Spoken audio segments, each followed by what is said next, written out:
Yo, Shazam! shit, dude. I don't know if that was happening that whole time.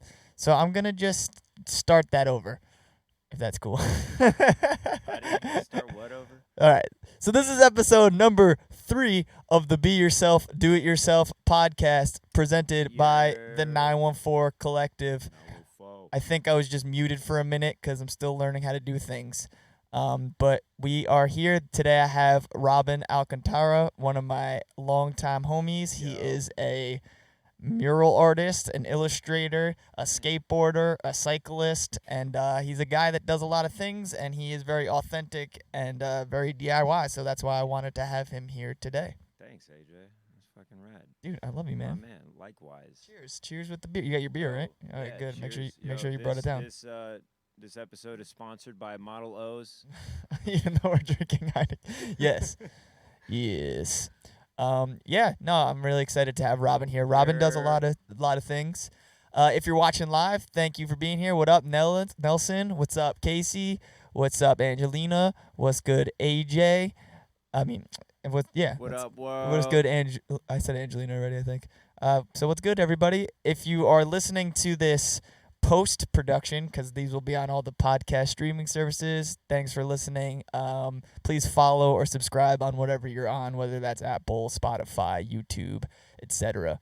I'm still waiting to get approved by Apple Podcasts, so I haven't uploaded any of them yet. Word. But you know, need 'em. we'll be live soon. Twitch we'll be live all day. YouTube, all we'll be everywhere. You know. For now we're just record. I'm just been doing these live recordings. You know, get Thanks used for to it. having me. Yeah, this is cool. Yeah, man. So let's jump back. Why not? Let's jump into it. So I've been doing the podcast money. Deep pockets. Deep. So basically, I have not planned these conversations. I've kind of been going totally Joe Rogan with it, and just like, this is only the third one, but I've just had 3 friends, so it's been pretty easy to just talk for a while. Yeah. Because we just been like chilling and like chatting, catching up. Yeah. So I figured let's start like I started with other friends. What's good? Let's start with the almighty year, because if we talk in the 914 collective, we got the years in the chat. I hope somebody got them L's rolled nice, you know. All right, somebody got it. What I was gonna say is, let's start with how you and I met. Okay, so heel flip. Dude, going back. I think we met through skateboarding. We went to the same high school, Yonkers High School. Shout outs. St. Anne's Fair, what up? Dude, but yes. Heel flips on deck. This guy right here, don't play him in skate for money. You'll lose it. Maybe when I was 16, but you'll still lose it. 27, you'll still lose it. But yes, we met at the St. Anne's Fair in Yonkers. We talked to each other. We were going to the same high school, but we were both in 9th grade at the time, so we hadn't actually like officially met. Not really. And I remember I had my skateboard and you had your skateboard. It was on. And we were just like, yo, we're bros now. I couldn't skate at all. Just want to put that out there. Yo, mad shout, John Sepa and AJ. Motherfuckers taught me how to kickflip. Still got it. Yeah, courtesy to those guys. You have the best kickflip out of the 3 of us. I don't know about that one. For sure, that's for sure. But yeah, we met through skateboarding, which is definitely a place I met. I feel like most of my friends or the people in my life, I've met through either music or skateboarding. At least the people that I've like made like really close connections with. And you and I basically we met through. Yep. Even though we went to the same high school, it was really both of us seeing each other outside of high school with skateboards and being like, we're friends now. Yep. 914 crew. Just want to throw it back. 914 crew all day. Yeah. That Polo, my nigga, you know. Shouts out. Paul, I know you're out there. Yeah. But yeah, so that's how we met. We Caleb, what up? Yo, what's good, right? Damn. That was OG squad. Yeah. But yeah, we skated a lot together in high school, and I think our relationship, we like had the crew, man. Like we all, your house was kind of crew central too. Spot. ODC, what up? Brazil, you out there, Bobby? Yep, they all know, bro. Nico, yo, I know Nicasio. My man, Leon Toppin. I got you, bro. My man, you killing the game. The OG skate squad. Yo, if we're talking my favorite skaters, I'm naming them. But yeah, no, I think it's we spent a lot of time basically our life in I feel like our life, especially in late high school, like 10th, like 11th, 12th grade, a lot of time was just spent after school or on the Yep. weekends going to your crib. And then we would hop over the fence behind your house and we would skate around Central Avenue. Yeah. And then we would go to Taco Bell. And Gorton, that was a spot. Gorton, Yes. lots of games to skate there. Lake Ave. Yep. Okay, wait. So if we're doing this, I just got to let the world know. AJ, or shall I say Trey J, stuck a 540 flip down the Brooklyn Banks 8. The nine stair. Yeah, the nine dude, stair. yeah. That was an accident. That video's on YouTube still. Zuck Fumis. Zuck Fumis, bro. I was wearing the Zuck Fumis t-shirt, even though I'm still have bought things from Zoomies, which is probably terrible. Stole. Yeah. But yeah, so we went through skateboarding. We both still skateboard a lot. That's like definitely a thing. I think skateboarding taught me a lot about DIY in general, dude. I think skateboarding, it was like, I mean, between rock, like just playing music and skateboarding, like those are the things that like taught me a lot about DIY. But I think our connection with that is even though like you always went to shows and stuff, you were like the artsy kind, I was the music kind, but we had the skateboarding connection that kind of brought the the creative juices always flowing. Hell yeah. So all right, so let's talk about our like relationship real quick with do it yourself culture, because I think this might be an interesting one. This is all off the dome, by the way. Okay, I'm already in. We were talking about this yesterday. Yeah. Frank's, the nursery spot. Yes. So we used to skate this like 15-foot ledge. We did the angle iron, laid it in flush onto the box, had the mani pad, little wall ride, straight. It was like a football field long, underneath a canopy. Skate it any time of year, rain. Shout out Hartsdale. Hell It was in Hartsdale. It was this old like abandoned building nursery for plants.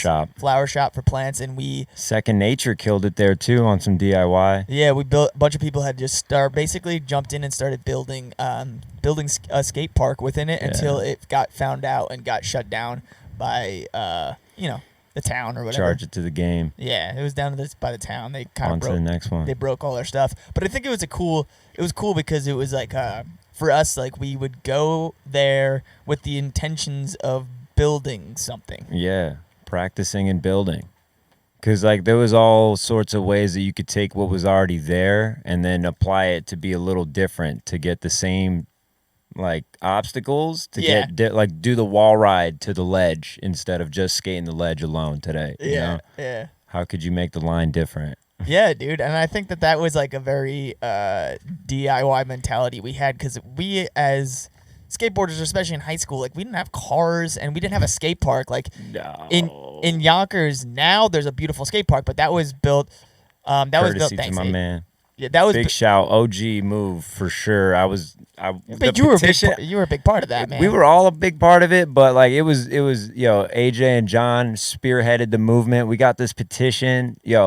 That petition. Yeah, that's another thing of DIY. Like we in high school, for anyone who doesn't know hundreds of this people. Story, the Yonkers skate park, before it was there, it was a couple skateboarders. Me, it was my buddy John, and Robin, and like a handful of us. We were just like, yo, we really want a skate park, and we fought to make it happen. And one of the things we did was we got a petition, and we got thousands of signatures on it by probably us three mostly going around our high school, getting as many signatures in our high school as possible.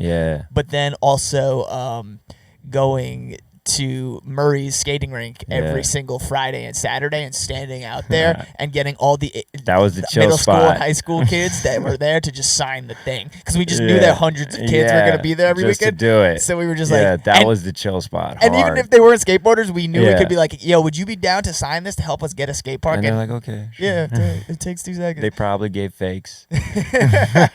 But the cool thing, I guess, if we're talking like skate crews in Yonkers, is like all the high schools kind of had different crews. So it's like when I met Brazil, Bobby and Turtle, the ODC crew, that was like Gorton. Yeah, Gorton and well, like Gorton and I guess Brazil is technically and then we had Saunders, Yeah. we're talking, oh my God, like Gary with them switch tray flips. That was when Yeah. the first time. Wow. I wonder how he's doing. Dude, he's still doing switch, nollie, fakie, regular tray flips. Is he? I'm Do you sure. know that? Oh, you're just saying. I'm that. just saying You're it because I speculating. know this is accurate speculation. I bet you He had a twin too. he's doing it above me right now. Yeah. I feel the world shaking. He stuck that one bolts. Oh, I felt that. But yeah, so that was like definitely a DIY thing of us in high school. Is like we were just super invested into skateboarding, Yeah. and Nico and Jake. we would just love. Yeah, we had a crew of people that like everybody kind of went to different high schools, but we all kind of got together, and when we ended up getting cars, or at least one of us would get a car. Like I got my license first, I think, Mitsubishi and Montero. yeah, I borrow my mom's truck when she would let me borrow it.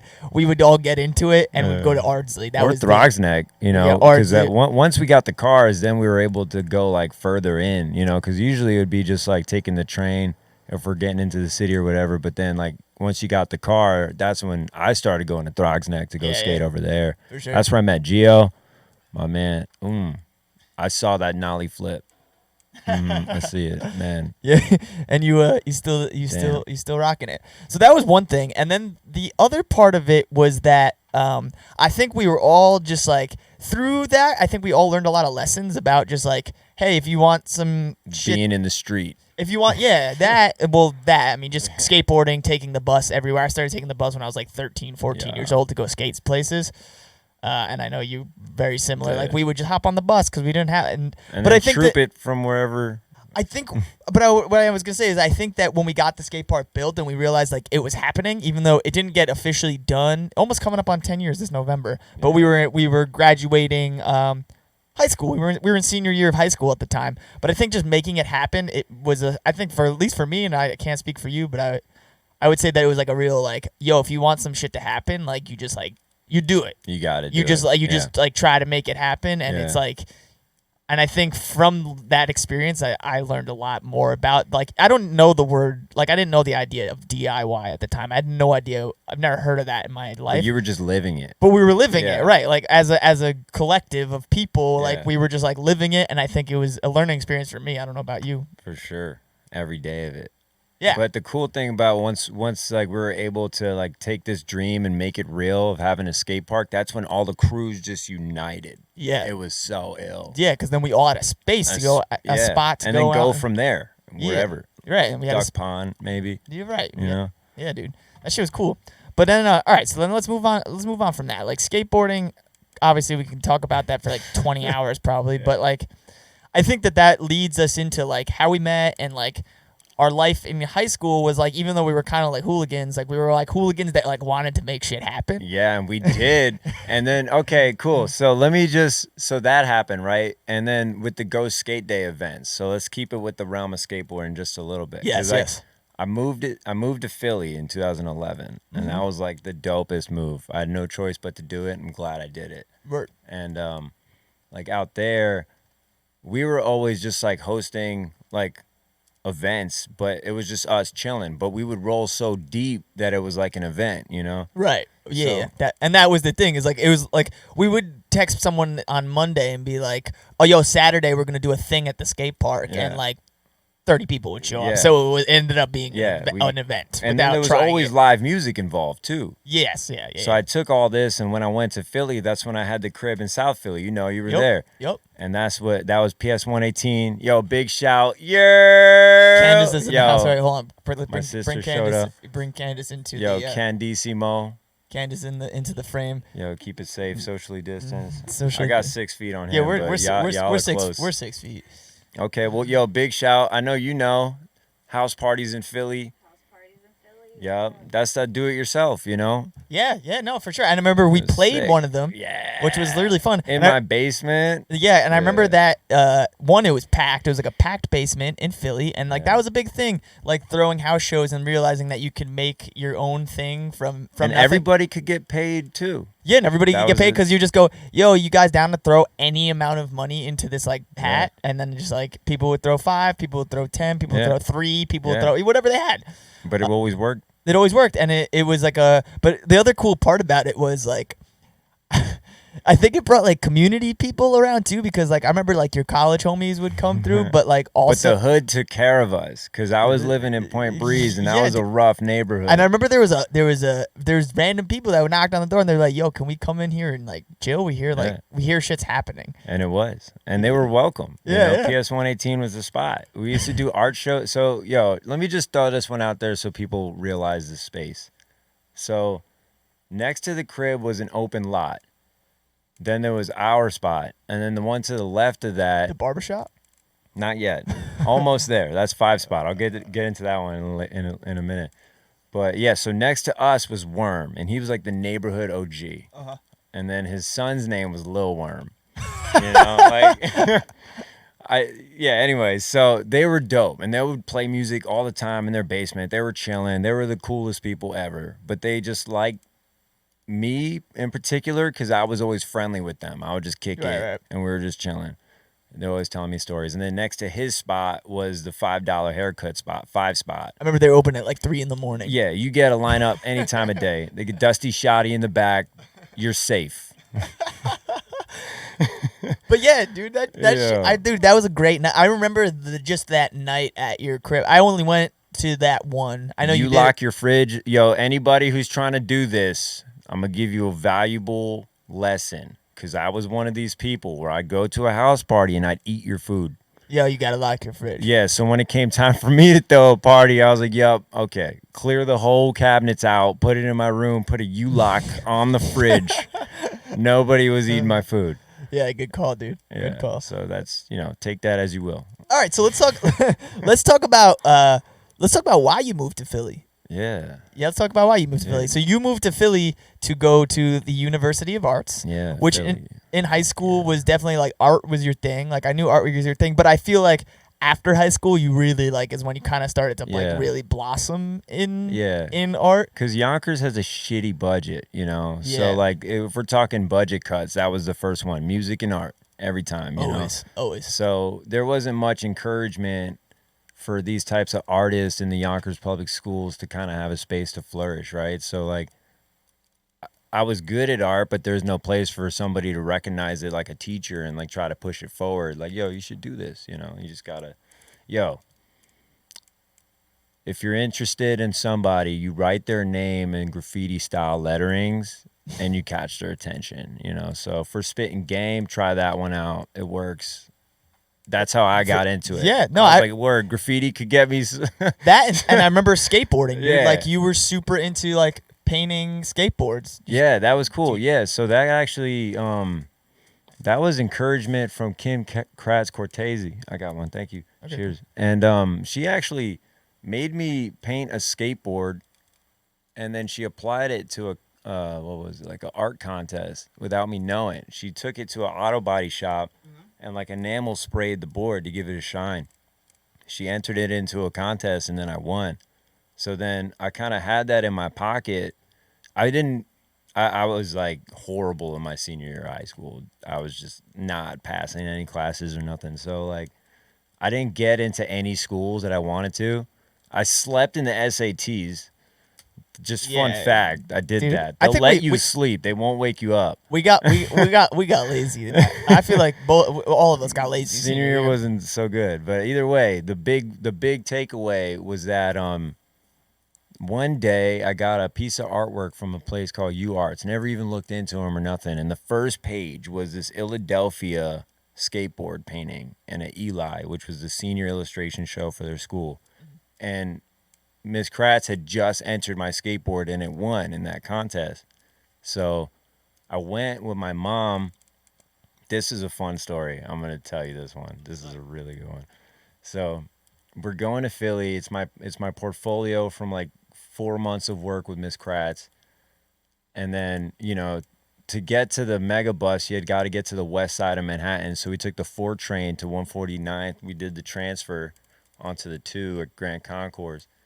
And it was like mad packed with people. And we just like ran on. We were like running late, so we just had to get on there. It was packed. We're in there.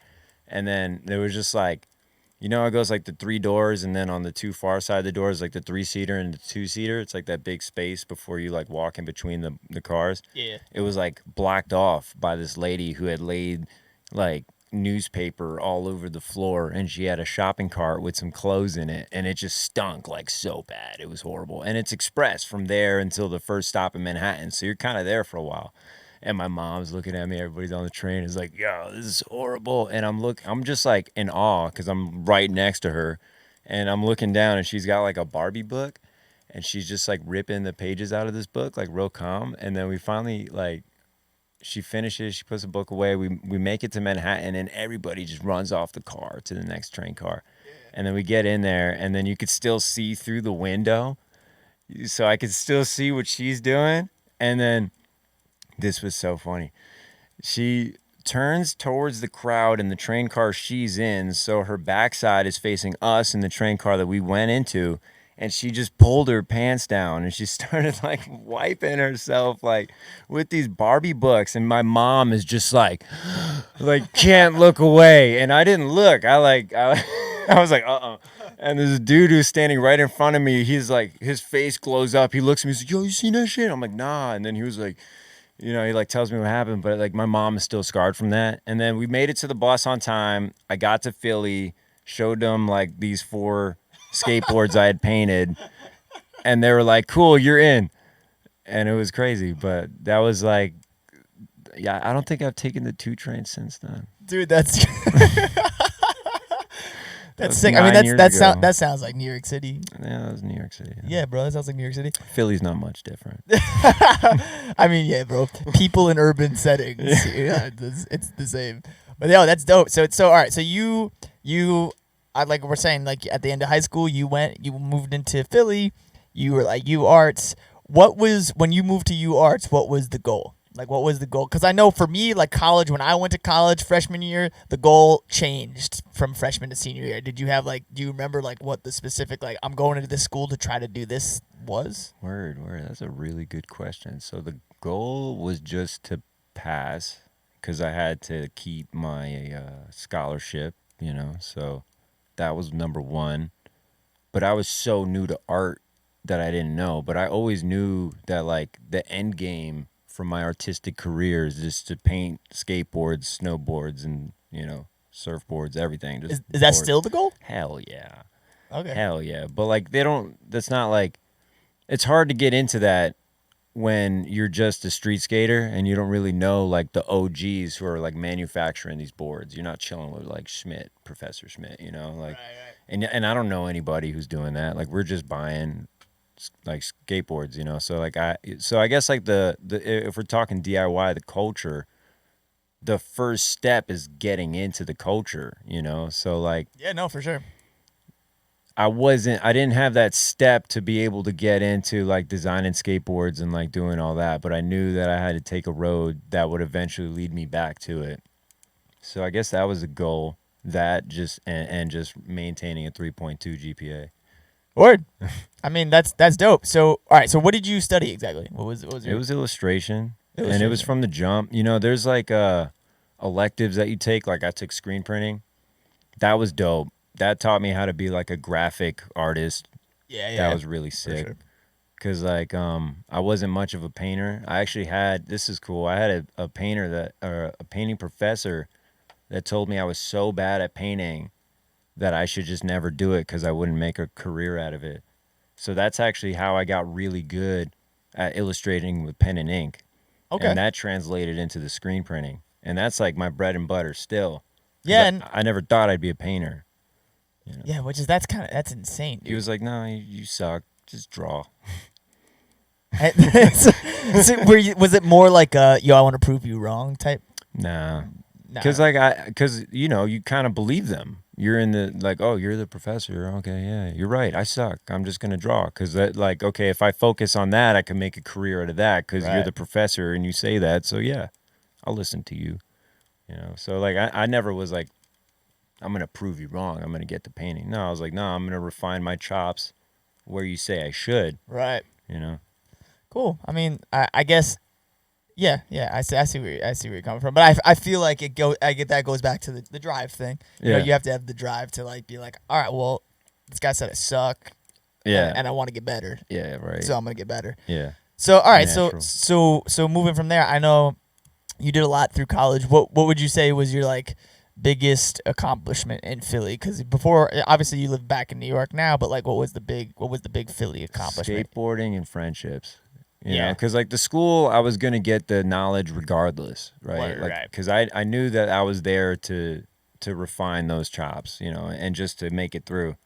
And it's like the same thing that I do now, where when I travel to a new place, the first thing I do is go to the local skate shop Word. because I can immediately relate, and they're gonna be super cool people, and they're just gonna like point me in the right directions of where to chill or go eat or Right. you know whatever.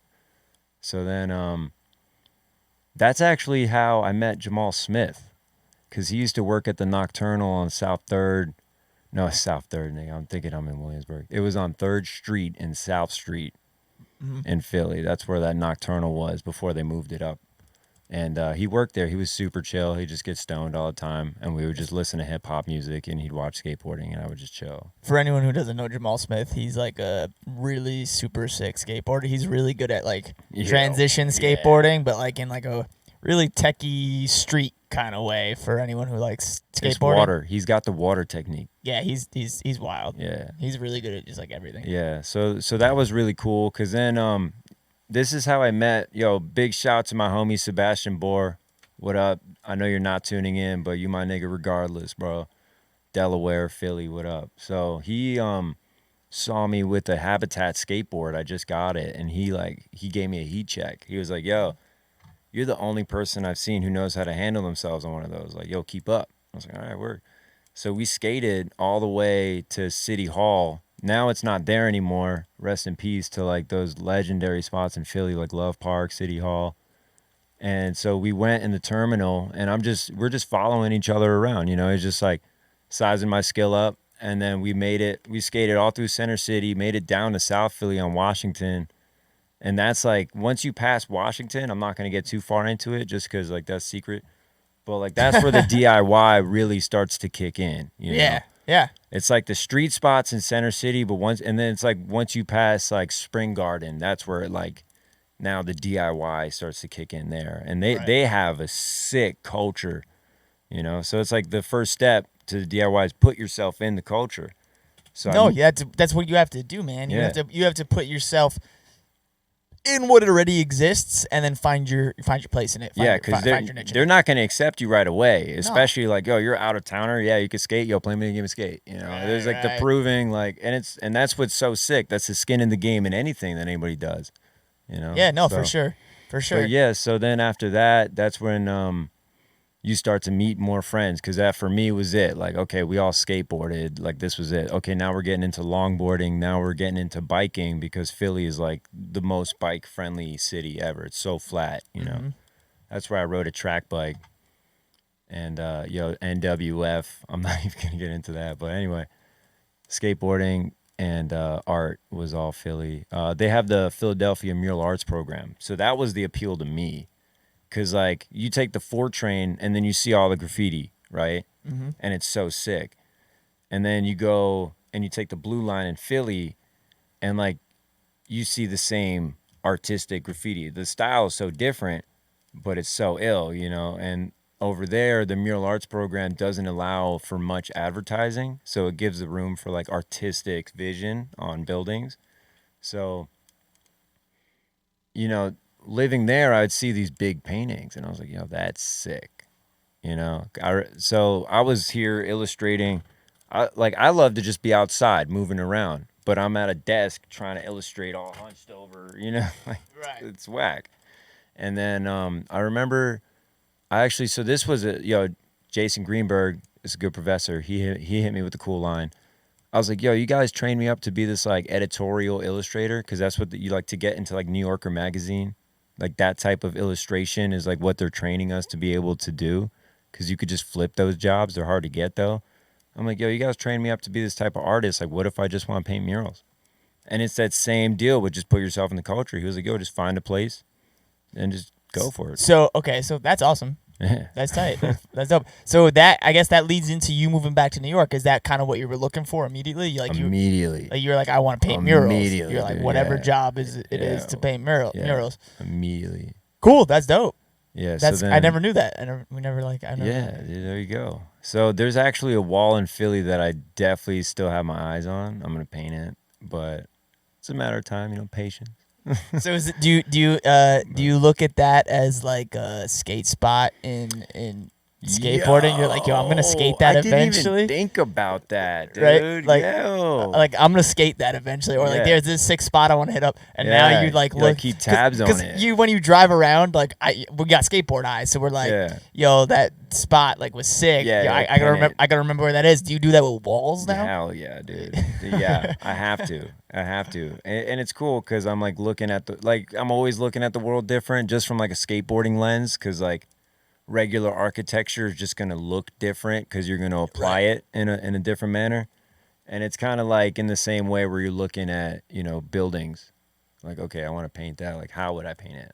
Like, would I wrap around the building? Do I need a scaffold to paint it, or a scissor lift? Like, you start thinking like all these like logistical questions. Like, how do I do it? That's awesome.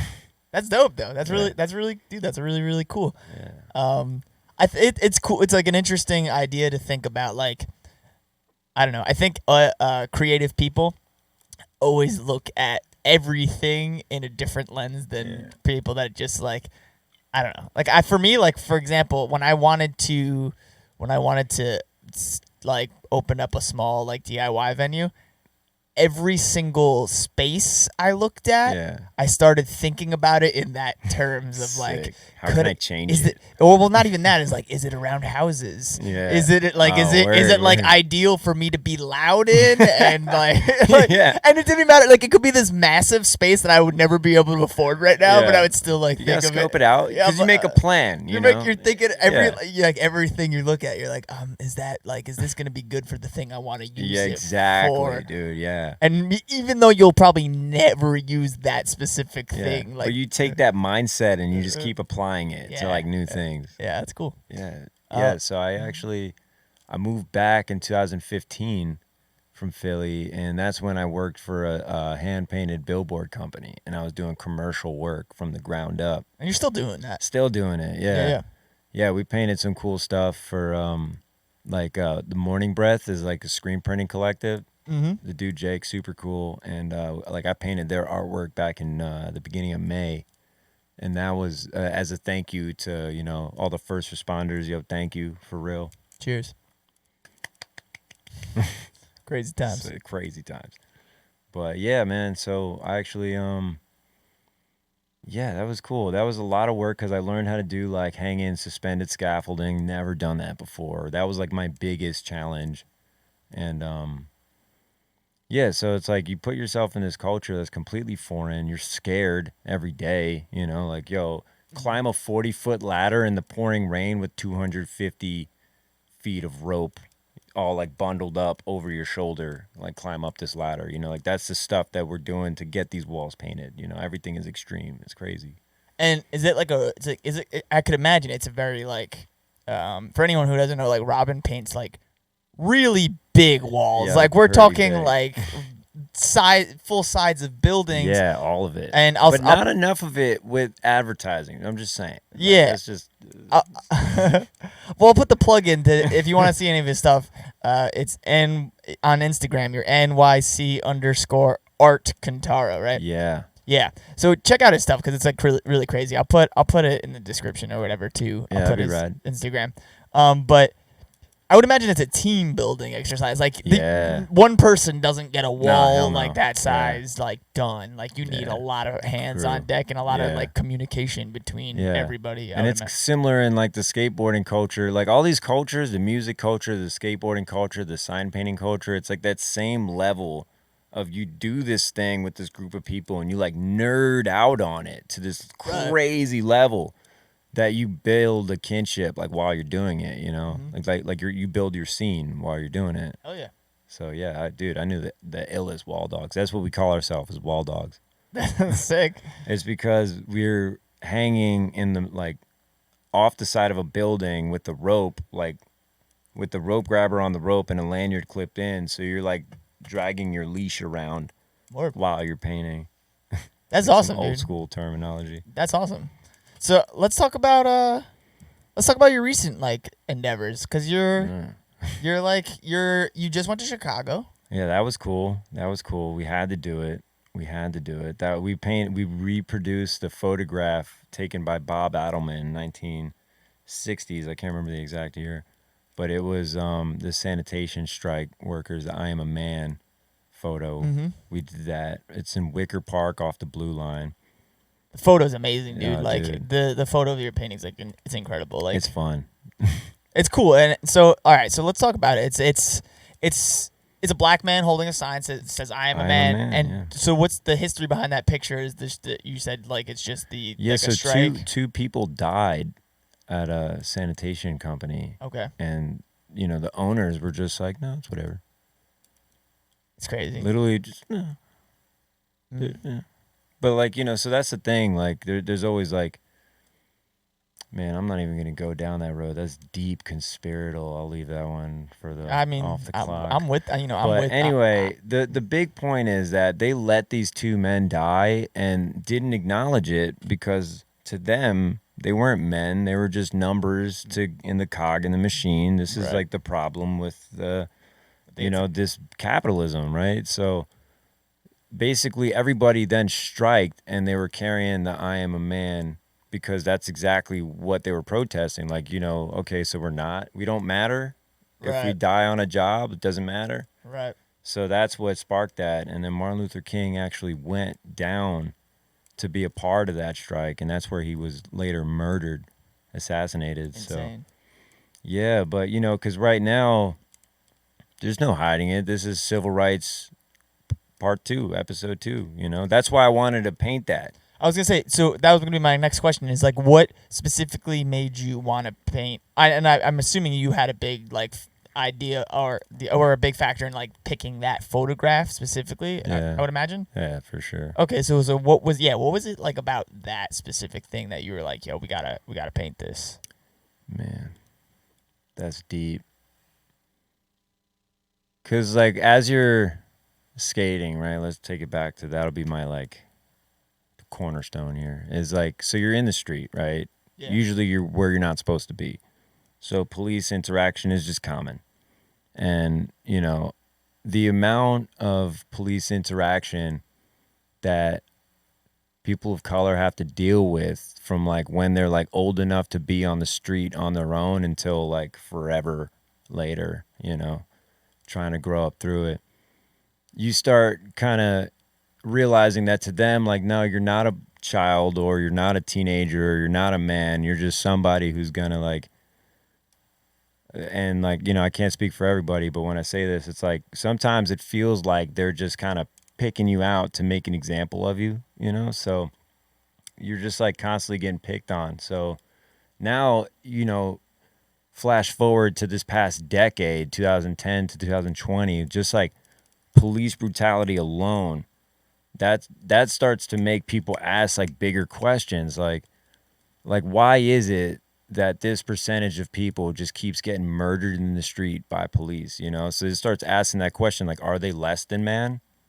So that's why I wanted to paint it, because it's like that's what we need to call action to, because what it is, like the bottom line is that it's a humanitarian crisis, It's bigger than just a black man, or because now we have Breonna Taylor, there's tons. The list goes on. It's not just men, it's women, it's humans that are being subjugated to it. Right. So I always think about this. I think about it in a lot of different ways, and I do my best to just be like as informed as possible, and like I'm definitely one of those people that like tries to take in like every source of information before I come to a conclusion about anything, right? Yeah. Like I know, unfortunately, I feel like in like today's society, we see one thing and we immediately believe this thing, because especially with like the social media era, or just the fact that like news is paid to tell you one thing on this side. It's like, right, it's like this, everything like wants to like spread us all apart, right? So I think of everything in like this like very capitalistic structure, and you mentioned this earlier today. Do you think like about these things? And I know we're getting like we're kind of moving off the art thing for a second, but like I'll bring it right back, trust me. All right, cool. Yeah, because that's how I like to do it too. But do you think about these things as like everything is just like money motivated? Like I feel like everything, and then like it absolutely like it 100%. There's no denying that like we oppress certain groups of people to like really unhealthy degrees, because it's kind of like how we've like started. It's like how we built a society off like. We built this society off like doing these things. Like you can go on and on about every single thing in the criminal justice system or the education system and be like, well, it started as this, so like we kind of just continued on this trend of being this, right? Like because of how our country was and how we've built on it because of that. Yeah, you got to maintain that status quo. Right, so you got to go to the job, you got to pay the bills, and they don't stop. And then the interest on top of all the shit, it's crazy. And it's all about money. Yeah, so for me as an artist, right, like the whole starving artist thing, that's never something I wanted to have to. Like, if you're a starving artist, I'm sorry, you're not doing it right. 100%. 100%. And like as a commercial painter, that doesn't mean I wasn't making art, but that was my means to the end, But I still wanted to do art. Right. So that's why, that was kind of me finding the perfect middle ground, because I can refine a craft. It's going to be straightforward because it's just advertising. There's nothing special or deep about it. Mm-hmm. But like when I do have the time to be creative, I'll take it, So then companies like Nike or Gucci, God damn it. But like we're talking, they're going to drop millions of dollars for us to go paint Jane Fonda on Prince and Lafayette. The streets are burning, dude. Like I was there. And meanwhile, they're painting Jane Fonda, Gucci on Prince and Lafayette in Soho. Soho got a facelift, dude. Like I seen so much. That last weekend of May was crazy. And that's when they were painting her. Do you think it's pandering? I don't really know, but I guess like the big point is that I went to Chicago and that cost me money, like it was just for fun, and we needed to do it because that's like the eternal protest there, because everybody's painting on the wood paneled boards after the looting, but they're going to silence that too. The boards are going to come down. Right. And we got to show that this happened, that we were here, so. It's amazing, dude. And we didn't get paid for it, I'm going to do another one. I'm not going to get paid for it, but shit. Now they want a commercial hand-painted billboard of something that's just like a money suck for just, here, go drink. Here, go paint, like, Heineken. Right. There's nothing special about that. It's the importance behind it. It's weird, man. I think that part of me, like going back to this like capitalist idea, is I don't trust any corporation just because I like think of them as like, well, like how do I trust them to like any corporation can come say some shit, but then I like look at it as like, well, how do we trust that? Because aren't they just like pandering to the idea of what's happening so that they don't lose sales, or that they like there's a lot of that market to their audience or that's like whatever. Just facts. Right. And it's like it sucks because I know you and I had this conversation, but like people capitalizing off other people's suffering. It's horrible. It's a really sad. And there's a lot of that right now. Yeah. It's horrible. Yeah, and I think it goes, because dude, it's weird, and this I guess kind of going off the topic of like art, but like I think in the world of social media where we have this like instant gratification, like we have this like you post a thing and you get likes, or you post a thing and people hit you up about it, or like people start to just like feel really validated by that. Yeah. And instead of like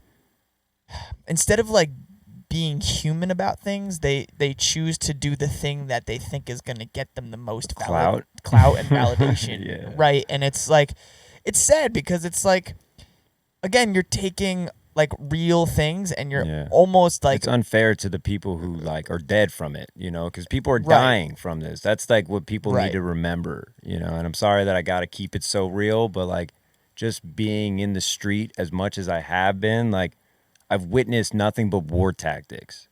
it's crazy, you know. So for people to use this as a platform for something that's gonna be to acquire clout, It's whack. Like it's so whack. if you're It's out the in most unbe it yourself, do it yourself you can. 100%. It's horrible. So I watched this thing, and it was about it was by a comedian, but it was about like rioting versus looting, and I thought it was interesting because rioting is like making your voice how he put it, at least, like this isn't even in my words, but how he put it was rioting is making your voice heard because you don't know what else to do. You don't know what else to do. Don't know. Where looting is the opposite. Looting is taking a situation and creating like your own self gain out of it. Like breaking into a van store and stealing a bunch of vans. Like, is that about some movement or is that about you taking vans? Right. Just to resell them. Right. Where he even said like looting is like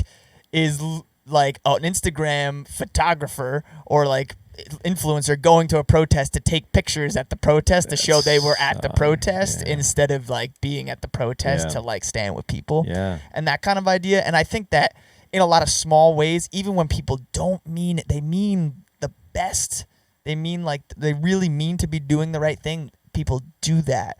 Like I don't know, man. But then you got to zoom out, right? You got to zoom out and realize that there's more good, you know? What like living on like where I live in Brooklyn, like seeing the formations of everything and seeing the numbers of people that are like not doing what we're talking about is like way more, infinitely more.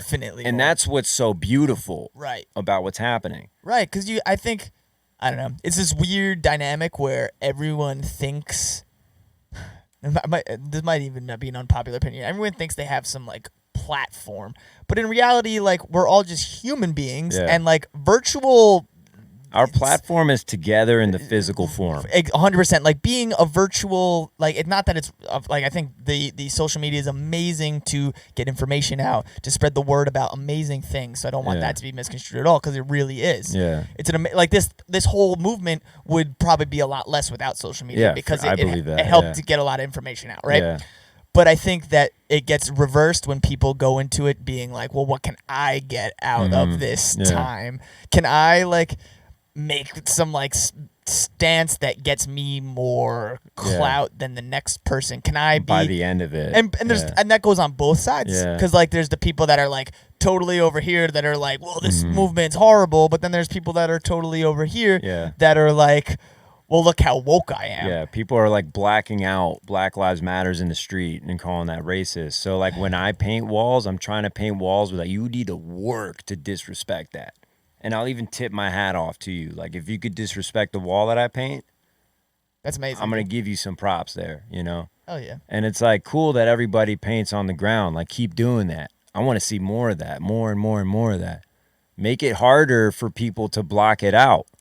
You know, okay, so if you're really against this movement, now you got to keep up if you want to silence it, because the momentum is crazy. And the art is, you know, you go to the protest and you see the signs. Every sign that you see is a piece of art because there was expression behind all of it, you know? Right, yeah, it's awesome. Like, again, like, I've been to several protests, and when you go physically, you see how much more good there is, because I think the internet will tell you. It fucks it all. I'm sorry. I'm cursing on the mic. No, sorry, Mom.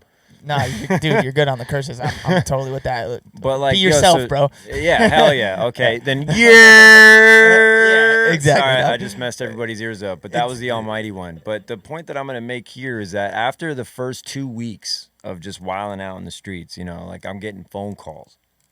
People are concerned, and people are concerned for like the right reasons, but they're more concerned for like the wrong reasons of what's polluting the information wave of the looting, and they just keep showing the same clips from different angles over and over again.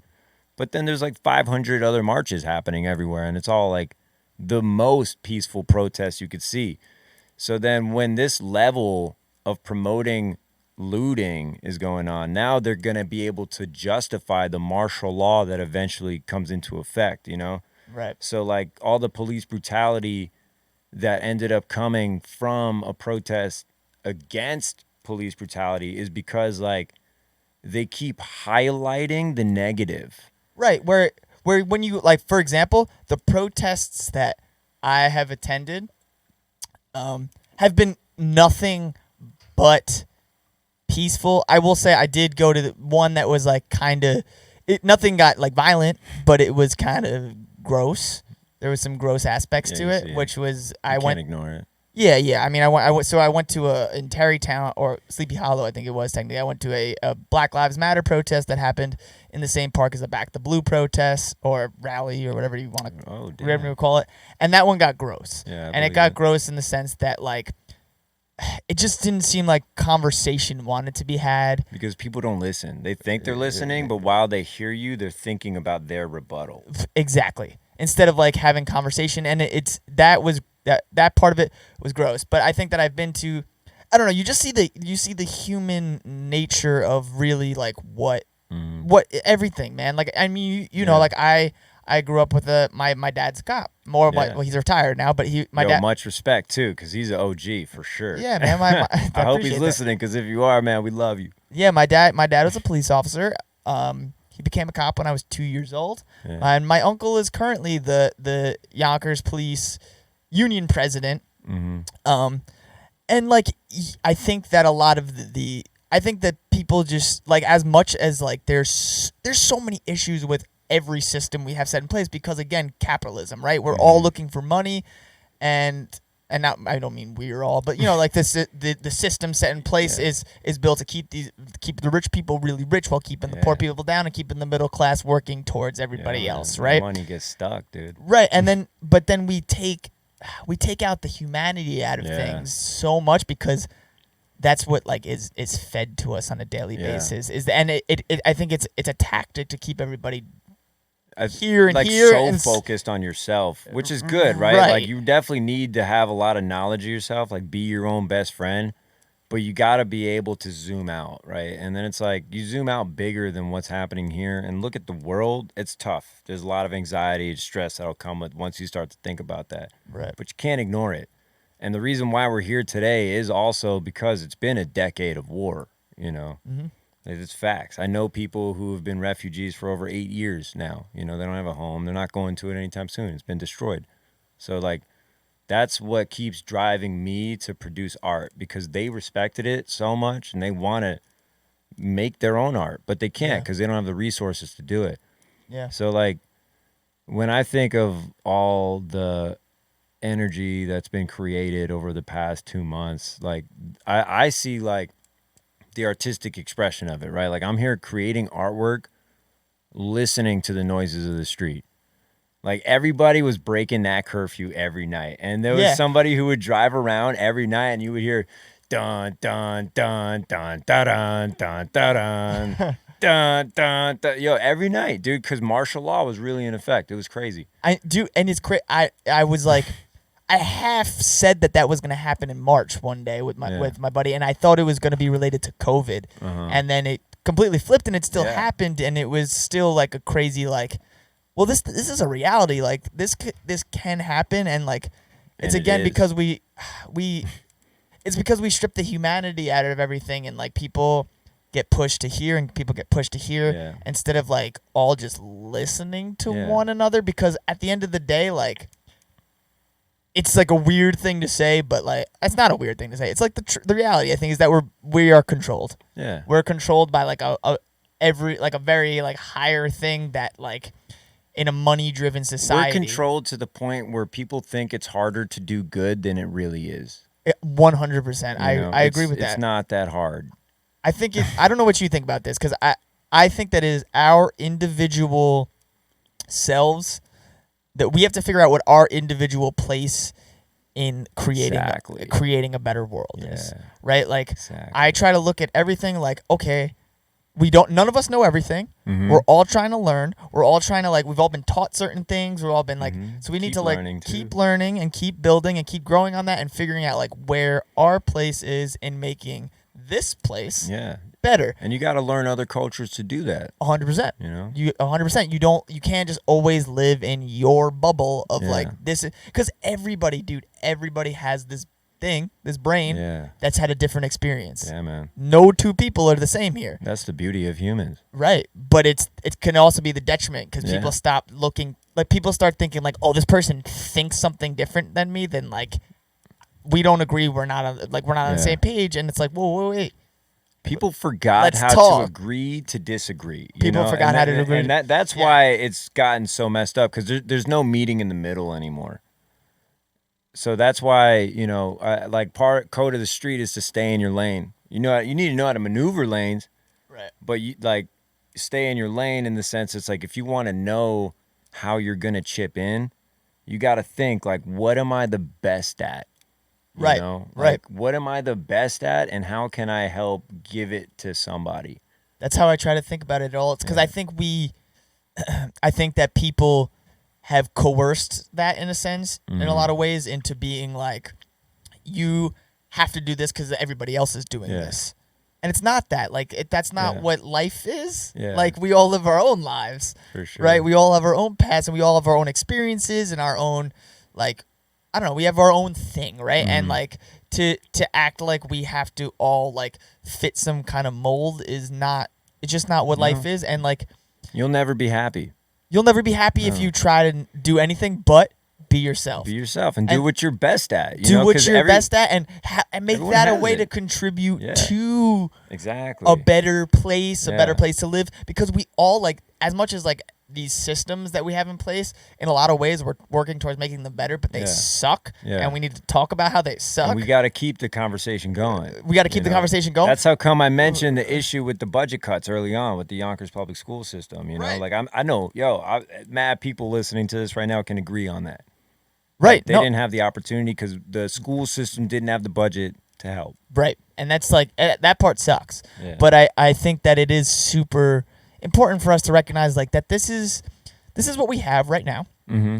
And we have to be individuals in this space right now with what we have, with what we're given. With and the ability to listen to each other. with the ability to listen to each other, even if you're completely on the opposite side of someone, because that person has some experience that you don't have, Mm-hmm. no matter whether you're gonna agree or not. Yeah. You might never agree on And something. it's okay. And that's That's the best part of it. that's okay.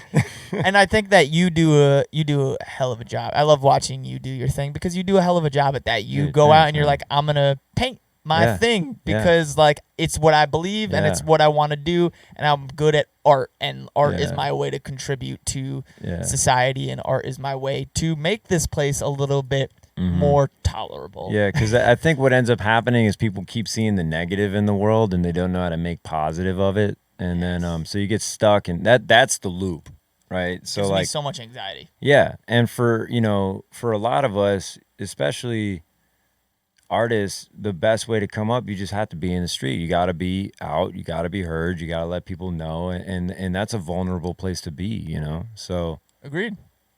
you got to put yourself out there, and it's going to be like the scariest thing ever. But if you don't conquer that fear and let people know, like, yo, this is what I'm the best at, then like it's going to be hard for you to feel like you can really, like, I don't even know how to say it, like own something. You know, you got to own a part of yourself, and that's like an artistry, you know. So like for me, I was able to own the part of myself that I was like, yo, you can't tell me how not to draw. You No, know? You can't tell me how not to paint. Right, dude. I 100. just own that. Yeah, no, it's 100, man. It's Like, expression. you have to, I don't know. I think that you have to. My buddy Miguel, shout out Miguel. Yeah, what up, Miguel? Yo, he said something to me a couple weeks ago that I've been thinking about since, Yeah. and it was you have to be an enigma, right? You have to be what everyone else doesn't expect you to be, 'Cause right? people will always expect you to be something. Right, you're supposed to do this job. You're supposed to go work at this place. You're Yeah. supposed to be this person. Like, oh, you're this age. Yeah. You're supposed to be here by Yeah. now. You're supposed to be doing that. Like, Yeah. and it's like, that's just not the reality. No, Because you know and why? it never Because will be. it's like this idea of self-awareness. Like, if you know what you're supposed to be and you know what you're supposed to be doing, like, you can really make a dent in like society and the Yeah. world, and like you you just stay focused on that. Like I Yeah. think a lot of people, I mean, unless you're really shitty, You gotta make Unless, like like, you're s- personal achievements that are reachable. You That know? are Like, reachable. You gotta like know that I want to get here, and it's gonna be crazy to get there. But you have to like kind of anticipate the small achievements yeah, that's gonna help you to get there. You know, like it took me 10 years to get to the spot where I'm at now with art. yep, And that's that, and same with you. Like any artist, you know, like, I'm sure like there's mad OGs who I know it took them 30 years. and there's the unfortunate reality in the current systems that we have that some people start lower than others. Yeah, That's the super unfortunate reality. But like I think, like just knowing yourself and Yeah. staying focused on who Exactly. you are, and it sucks that like sucks that the education system. I mean, doesn't teach people more how to be themselves. It kind of Yeah. makes you more of like you got to take this test Yeah. and pass this test to be Yeah, this next exactly. thing. But I think that it's just like a really important like discussion to Mm-hmm. be had because this DIY culture, like you embody it heavy, and that's one thanks, bro. reason I wanted to have you on here because it's just like you show that like, if you like really believe in something, you want to do something, you just keep doing it. Keep doing it. Just keep You're gonna fail so much along the way, but that's just part of it. lose. And like Lose a that's lot. why I rep the Mets. You know, like it made me realize that you can lose and lose and lose, but it makes the win so special. Yo, 100%, dude. I just like do a thing because you wanna You want to do it. do it, and for no other reason Yeah. besides the fact that you want to Yeah. do it. And you're just interested in how to make it better. You know, You're- how do I do that? Yeah, because you Nelson, let's Yo. go. METS, Mets. Yo, fun fact. I'm a Yankee fan. My dad would kill me if I Yo, was it's a all Met fan. good. It's all love. That not- Subway series was a little devastating, but I'm still healing. But I wanted to be Mr. Met. That was my dream job. Yeah. Still is. I want to be dressed as Mr. Met painting skateboards when I'm like older. If I do that, I made it. That's sick. Freaking made it. Dude. But you know it's And I'll paper mache my own Mr. Met head. this is gonna be DIY. this is gonna be a straight out of the I don't know if you listen to Gary V, Do it. but this is a straight out of the Gary V book, is that you have to like the journey of becoming that more than you have to like the idea of becoming that. Like getting there is almost gonna suck. Yes. Right? Because like once you got there, you're like, shit, I got no what's my journey now? You got to keep making new goals. Right, That's yeah. the most important thing. Make new goals. That's for what's yourself. important about make sure they're achievable, you know? Because Yes. then you know that you can reach something and then plan for the next one Yeah. and hit that. Yo, for sure, dude. Yeah. And you embody that, man, and you do that, And you too, man. That's why we're here. yeah. I mean, Thanks, I dude. I started this podcast because I was just like, yo, I think this is a cool way for me to, as an individual, to like just talk to other people that I know that are also doing Yeah. cool shit. And also, I will say, people I don't know. I'm only on episode 3, so I'm talking to people I know still. Yeah. But I'm hoping to like have conversations with people just to show that like it doesn't matter who you are, what your circumstance is, like you got this. And you got to put your You heart got to this. it. You got to You put your got heart this. to it. If Yeah. you don't put your heart to it, you'll never make it. Yeah, 100%. Like it's harder for people. Yeah. Certain people, like that has to be recognized 100%. But Yeah. like whatever your space is, like Yeah. Go for it because you you'll got this. like you'll always get it. You know, it's going to be tough along the way, but you'll always get there. and well, not even that. I think that as long as your measure of success is that you are happy Exactly. and that you like doing it, Yeah. you got it. You don't like Yeah. don't measure your success on what you see other people do. Yeah, man. So measure your success on like your thing. That's the only thing with like modern social media platforms that makes it so hard. You And that's see- why I'm the level of artist I am, because I'm a ghost. Dude, I exist on Instagram a little bit. Yeah, but you just do. Yeah. You just do. Just do it. You, You know? just, you just do it. You just do it, and you're doing it, and you're doing it every day, and you're contributing. Yeah, man. Oh, dude, thanks for having me. This is rad. Yo, dude, I I appreciate. feel like a poser behind these drums. But mad respect to my drummers out there. Dundee was here last week. He deserved to be behind this drum set. he didn't play him. Yeah, well, he should have.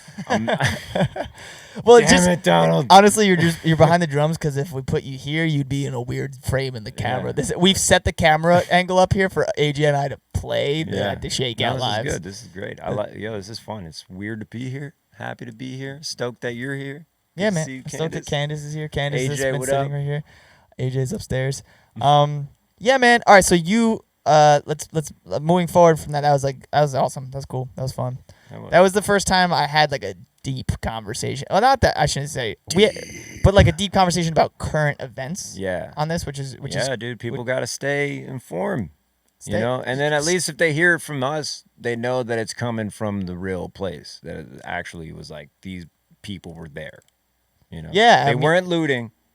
I don't endorse that. You were down in New York City a whole lot during all that stuff, where full month, like every day, and crazy. It was crazy. It was madness. You just go through bike protests just because you just can't not get anywhere you're trying to go without ending up in one. Right. People are still wilding out. So you know, everybody just stay informed, stay awake. But stay awake, but don't focus on being the wokest. Yes, because the wokest is look at Candace is there here. Just to, like do a thing because you want to do it, and if it helps other people, that's amazing. That's amazing. But stop worrying about what everyone thinks about you all the time. We all have that issue. I have that issue. Yeah, I heavily have that issue. But I still like try to remind myself every day that like I know what I'm about, and I know what I'm trying to do. Yeah. And like I'm gonna keep focusing on trying to do this because like what other like trying to like prove something to other people is really, really a not fun game. Like you don't have anything. You don't have to do it. There's no gain. There's no gain. But the cool thing about being a commercial painter was that I was painting all the time. And it would only be up for like 2 weeks. So I never got attached to my artwork. Like I'm talking, I'd paint like masterpieces, bro. And just be like, take one good look at it. Take a picture maybe. But it'll be there for like a month, and then it'll be gone. I'll go and I'll paint it white, or somebody else will paint it white for. Because they only paid for like a certain amount of time. Exactly, dude. Yeah. And that was really cool because that made me like detached because earlier on as an artist I kind of hung on to everything. If I drew it, I was like, this is so special. Yep. I did this and it's cool, but then you have like you try to move somewhere and you're just like, okay, I need a whole nother U-Haul just for my artwork. And it was like the point of it to me personally is just to refine the craftsmanship of it, so like I'm happy to paint the same board over and over again, just white it out, paint it, white it out, paint it, white it out, paint it. Just because what matters is the craftsmanship. You take a picture of it. Process. Dude, no, like hardly anybody has even seen my artwork, and I'm not here pushing it out because that's therapy to me, so that's why like the commercial art is like people see that. The I Am a Man was very special, but I got tons of artwork people don't see, and I just do it because it's good to keep my mind busy.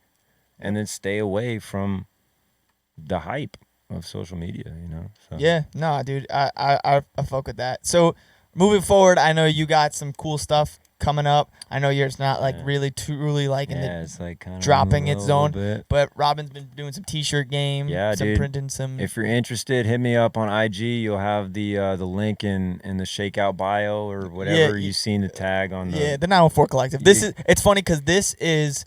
Right now, we're going live on the Shakeout Twitch, but it's mainly because I don't want to make another Twitch account. Yo, and actually, a cool thing with 914 Collective, since you mentioned it, is that like that's why like that wall in Chicago belongs with the 914 Collective. Like that's definitely that embodies everything that the 914 Collective. Like not only was I there painting it, but the manner in which it became like fruition is what 914 has always been about. And that's why I'm like me.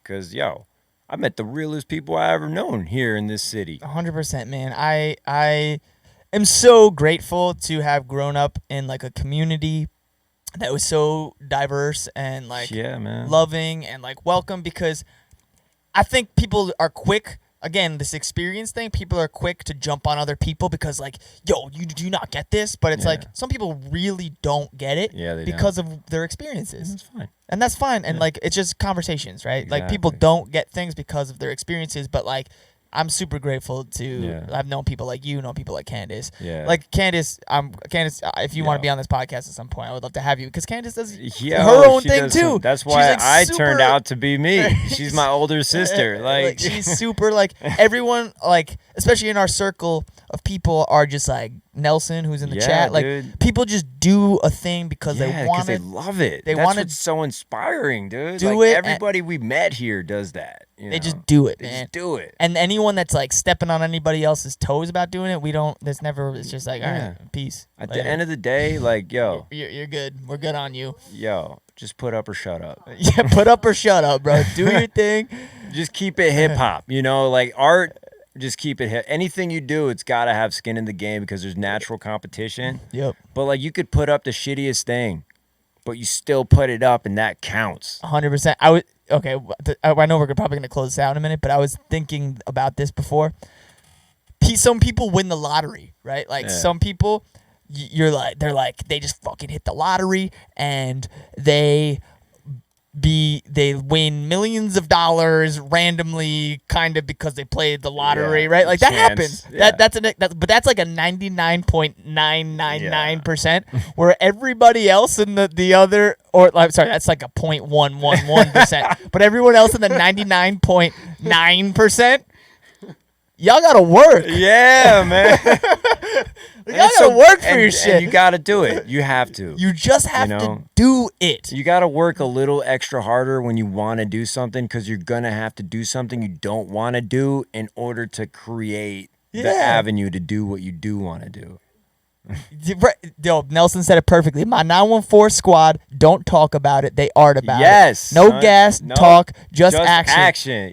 That's it. Action, bro. Hit him with the year. Yo, everybody. Yo, the whole city of Yonkers. I love you. Yeah, me too, man. Thank you. I love you. Cheers. Yo, Robin, thank you for everything. Pleasure to be here. NYC. I almost said 91C. That's hysterical. NYC _ art. ART, Cantara, Cantara is Robin's Instagram. Please go follow this man because even though he did say he is like a kind of a hidden gem on social media, I'm quiet. He does post some cool art and he does amazing things and he's a great person and I'm super stoked to have him here and I'm super happy that we had this conversation. You're the man, AJ. Love you, man. I love you too. You're the bomb. All 914. Tune in next Sunday. I have no idea who my guest will be. Cheers.